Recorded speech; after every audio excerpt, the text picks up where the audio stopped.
that even in the lowest form of life the entirely living nexus is canalized into some faint form of mutual conformity. Such conformity amounts to social order depending on hybrid prehensions of originalities in the mental poles of the antecedent members of the nexus. The survival power, arising from adaptation and regeneration, is thus explained. Thus life is a passage from physical order to pure mental originality, and from 17 This account of a living personality requires completion by reference to its objectification in the consequent nature of God. Cf. Part 5, ch. 2. 108. Discussions and applications. Pure mental originality to canalized mental originality. It must also be noted that the pure mental originality works by the canalization of relevance arising from the primordial nature of God. Thus an originality in the temporal world is conditioned, though not determined, by an initial subjective aim supplied by the ground of all order and of all originality. Finally, we have to consider the type of structured society which gives rise to the traditional body-mind problem. For example, human mentality is partly the outcome of the human body, partly the single directive 165 agency of the body, partly a system of cogitations which have a certain relevance to the physical relationships of the body. The Cartesian philosophy is based upon the seeming fact, the plain fact of one body and one mind, which are two substances in causal association. For the philosophy of organism the problem is transformed. Each actuality is essentially bipolar, physical and mental, and the physical inheritance is essentially accompanied by a conceptual reaction partly conformed to it, and partly introductory of it relevant novel contrast, but always introducing emphasis, valuation, and purpose. The integration of the physical and mental side into a unity of experience is a self-formation which is a process of concrescence, and which by the principle of objective immortality characterizes the creativity which transcends it. So though mentality is non-spatial, mentality is always a reaction from, and integra tion with, physical experience which is spatial. It is obvious that we must not demand another mentality presiding over these other actualities, a kind of Uncle Sam, over and above all the U.S. citizens. All the life in the body is the life of the individual cells. There are thus millions upon millions of centers of life in each animal body. So what needs to be explained is not dissociation of personality but unifying control, by reason of which we not only have unified behavior, which can be observed by others, but also consciousness of a unified experience. A good many actions do not seem to be due to the unifying control, e.g., with proper stimulants a heart can be made to go on beating after it has been taken out of the body. There are centers of reaction and control which cannot be identified with the center of experience. This is still more so with insects. For example, worms and jellyfish seem to be nearly harmonized cells, very little centralized. When cut in two, their parts go on performing their functions independently. Through a series of animals we can trace a progressive rise into a 1/66 centrality of control. Insects have some central control. Even in man, many of the body's actions are done with some independence, but with an organ of central control of very high-grade character in the brain. The state of things, according to the philosophy of organism, is very different from the scholastic view of St. Thomas Aquinas, of the mind as informing the body.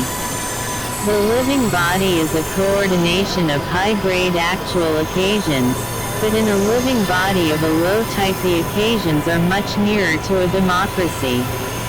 In a living body of a high type there are grades of oka. The order of nature. 109 scions so coordinated by their paths of inheritance through the body, that a peculiar richness of inheritance is enjoyed by various occasions in some parts of the body.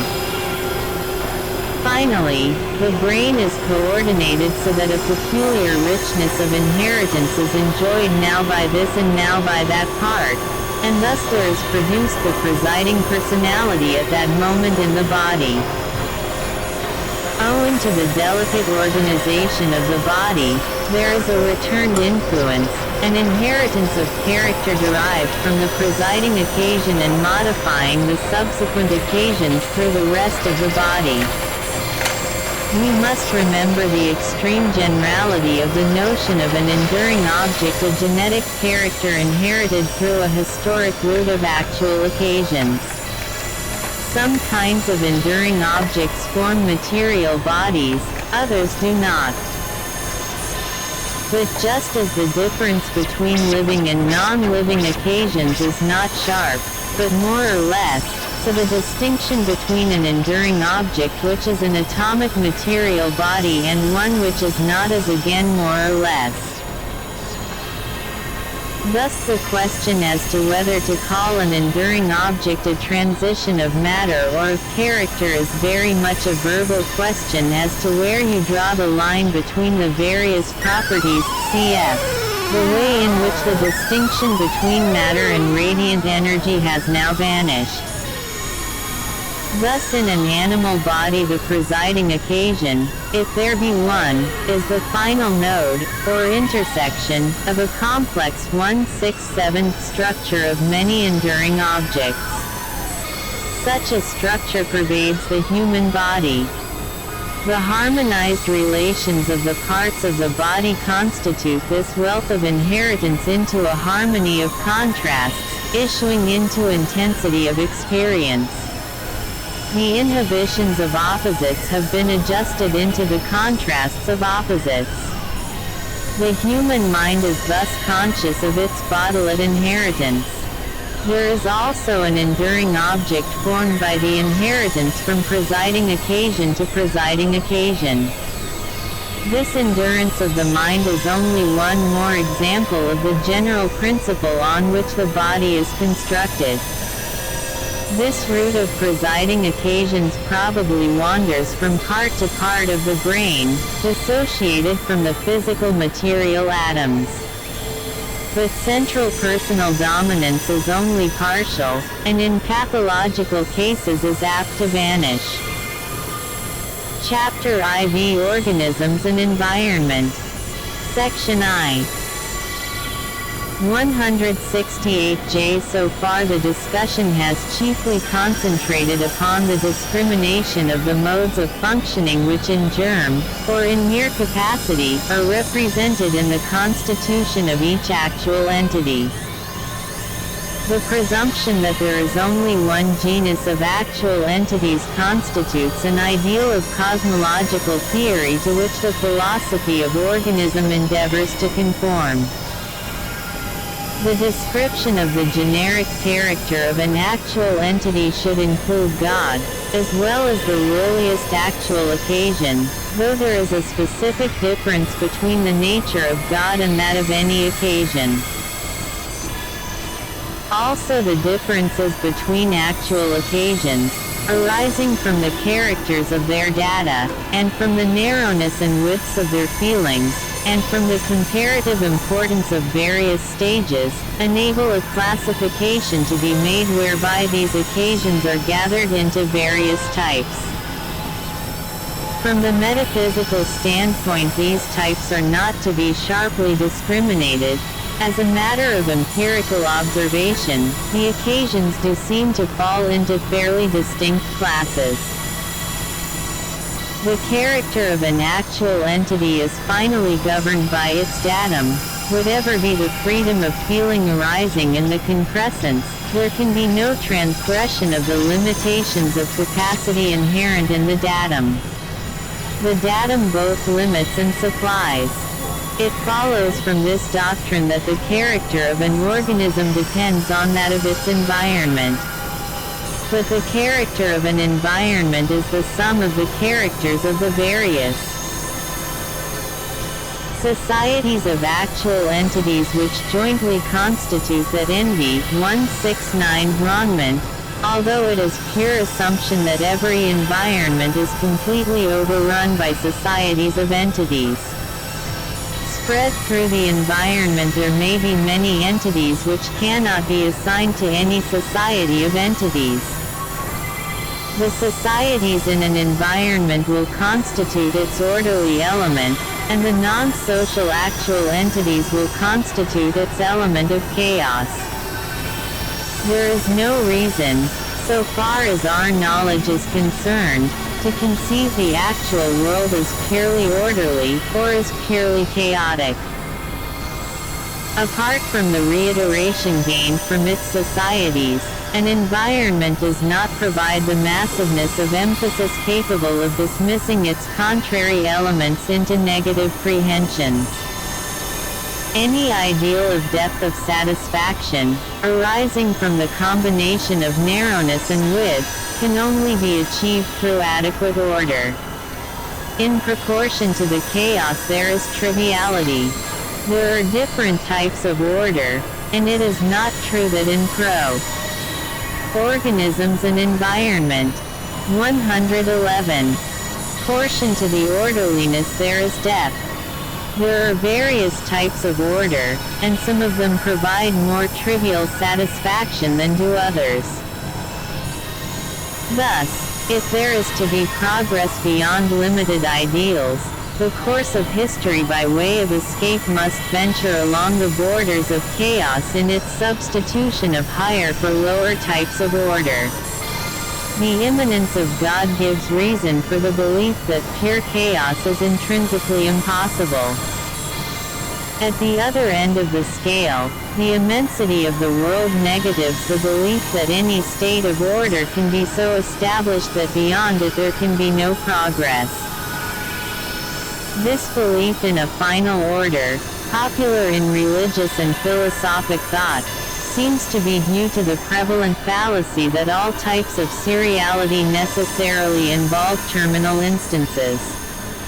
It follows that Tennyson's phrase, "Oh, that far-off divine event to which the whole creation moves," presents a fallacious conception of the universe.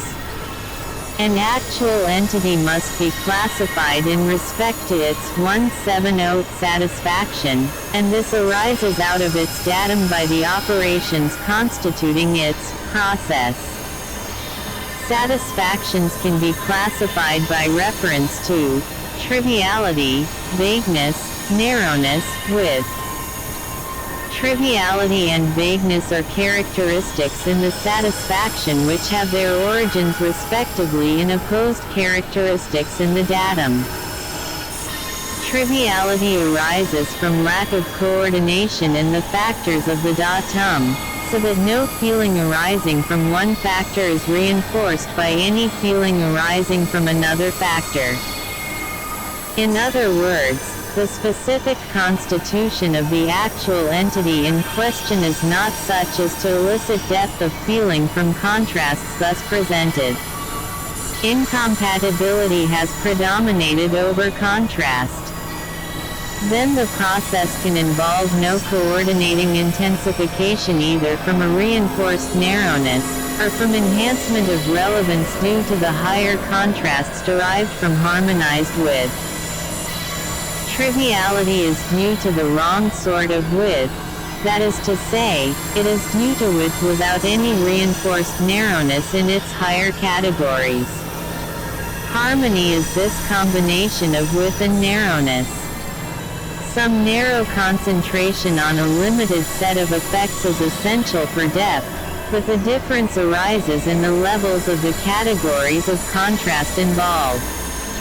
A high category involves unplumbed potentiality for the realization of depth in its lower components. Thus, triviality arises from excessive incompatible differentiation. On the other hand, vagueness is due to excessive identification.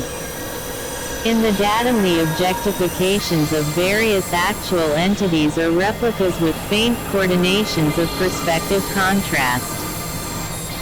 Under these conditions, the contrasts between the various objectifications are faint, and there is deficiency in supplementary feeling discriminating the objects from each other. There can thus be intensive narrowness in the prehension of the whole. Nexus, by reason of the common character, T combined with vagueness, which is the irrelevance of the differences between the definite actual entities of the nexus.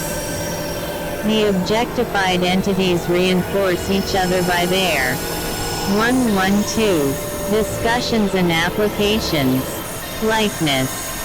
But their 171 is lack of differentiation among the component objectifications owing to the deficiency in relevant contrasts. In this way, a group of actual entities contributes to the satisfaction as one extensive whole. It is divisible, but the actual divisions, and their sporadic differences of character, have sunk into comparative irrelevance beside the one character belonging to the whole in any of its parts. By reason of vagueness, many count as one, and are subject to end and night possibilities of division into such f-fold unities. When there is such vague prehension, the differences between the actual entities so prehended are faint chaotic factors in the environment, and have thereby been relegated to irrelevance. Thus vagueness is an essential condition for the narrowness, which is one condition for depth of relevance. It enables a background to contribute its relevant quota, and it enables a social group in the foreground to gain concentrated relevance for its community of character. The right chaos, and the right vagueness, are jointly required for any effective harmony. They produce the massive simplicity which has been expressed by the term narrowness. Thus chaos is not to be identified with evil, for harmony requires the due coordination of chaos, vagueness, narrowness, and width. According to this account, the background in which the environment is set must be discriminated into two layers.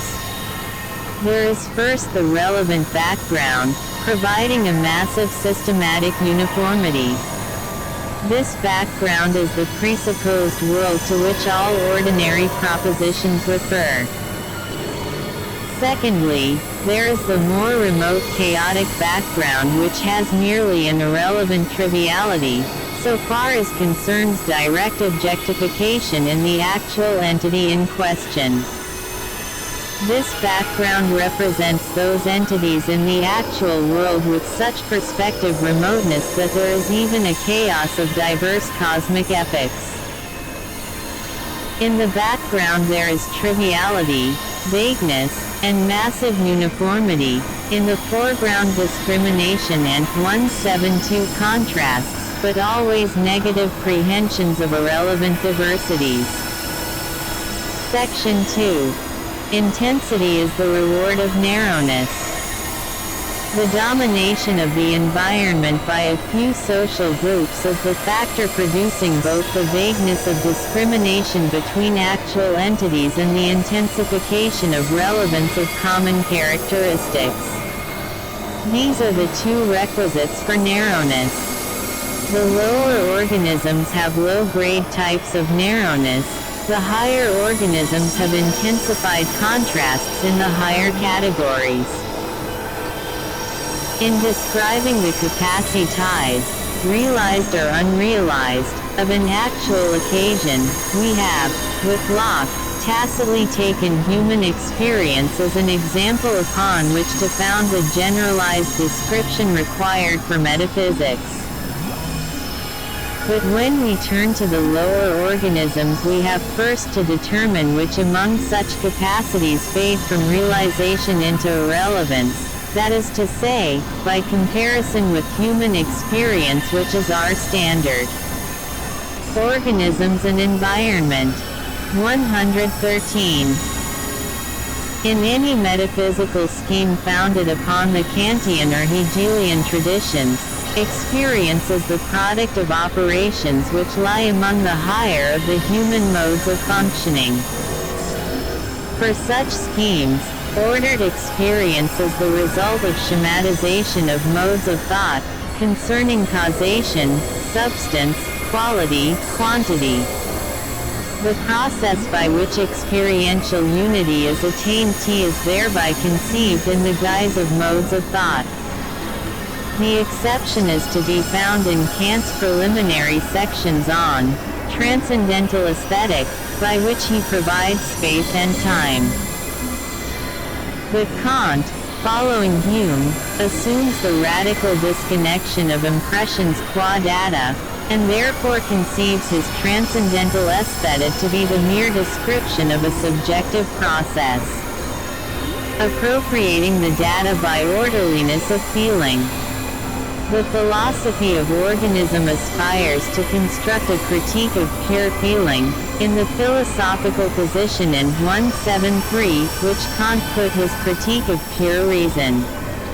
This should also supersede the remaining critiques required in the Kantian philosophy. Thus in the organic philosophy, Kant's transcendental aesthetic becomes a distorted fragment of what should have been his main topic. The datum includes its own interconnections. And the first stage of the process of feeling is the reception into the responsive conformity of feeling, whereby the datum, which is an air potentiality, becomes the individualized basis for a complex unity of realization. This conception, as found in the philosophy of organism, is practically identical with Locke's ways of thought in the latter half of his essay. He speaks of the ideas in the perceived objects, and tacitly presupposes their identification with corresponding ideas in the perceiving mind. The ideas in the objects have been appropriated by the subjective functioning of the perceiving mind. This mode of phraseology can be construed as a casual carelessness of speech on the part of Locke, or a philosophic inconsistency.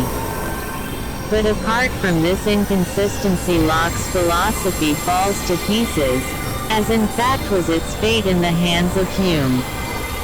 There is, however, a fundamental misconception to be found in Locke, and in prevalent doctrines of perception. It concerns the answer to the question as to the description of the primitive types of experience. Locke assumes that the utmost primitiveness is to be found in sense perception. The 17th century physics, with the complexities of primary and secondary qualities, should have warned philosophers that sense perception was involved in complex modes of functioning. Primitive feeling is to be found at a lower level. The mistake was natural for medieval and Greek philosophers, for they had not modern physics before them as a plain warning. In sense perception we have passed the Rubicon, dividing direct perception from the higher forms of mentality, which play with error and thus found intellectual empires. 174. The more primitive types of experience are concerned with sense reception, and not with sense perception. This statement will require some 114. Discussions and applications. Prolonged explanation. But the course of thought can be indicated by adopting Bergson's admirable phraseology, sense reception is unspatialized, and sense perception is spatialized. In sense reception, the sense are the definiteness of emotion. They are emotional forms transmitted from occasion to occasion.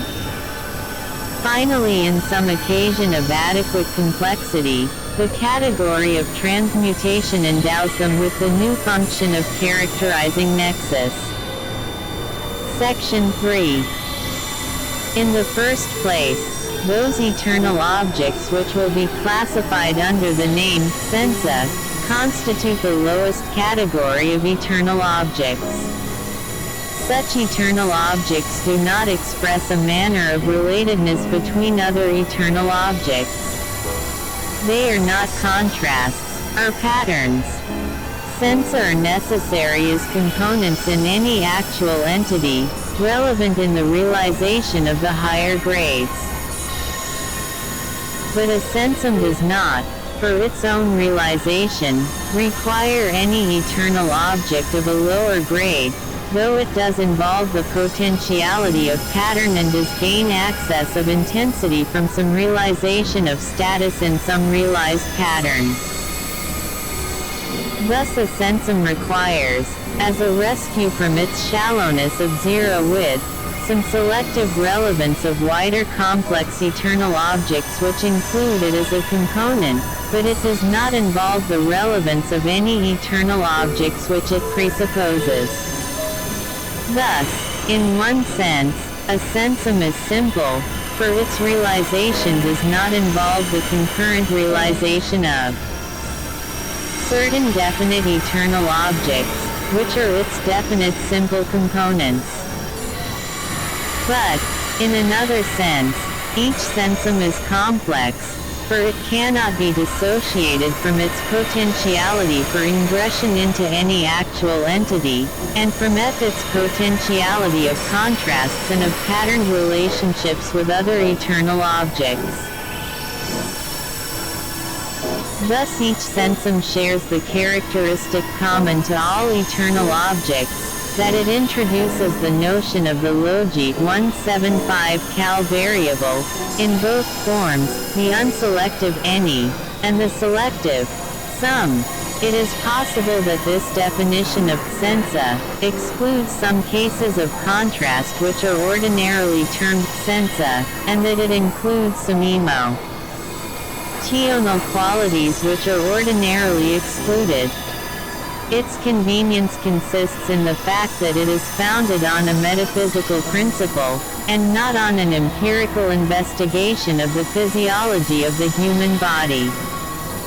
Narrowness in the lowest category achieves such intensity as belongs to such experience, but fails by reason of deficiency of width. Contrast elicits depth, and only shallow experience is possible when there is a lack of patterned contrast. Hume notices the comparative failure of the higher faculty of imagination in respect to mere sensa.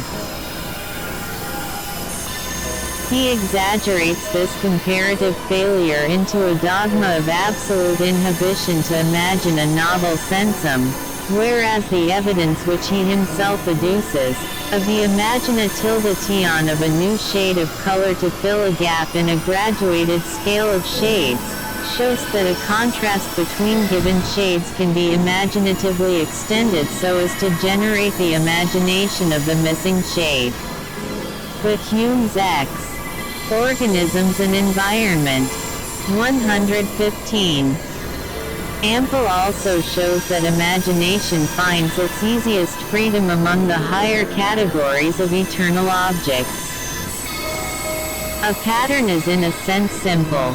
A pattern is the manner of a complex contrast abstracted from the specific eternal objects which constitute the matter of the contrast. But the pattern refers unselectively to any eternal objects with the potentiality of being elements in the matter of some contrast in that manner. A pattern and a sensum are thus both simple in the sense that neither involves other specified eternal objects in its own realization. The manner of a pattern is the individual essence of the pattern. But no individual essence is realizable apart from some of its potentialities of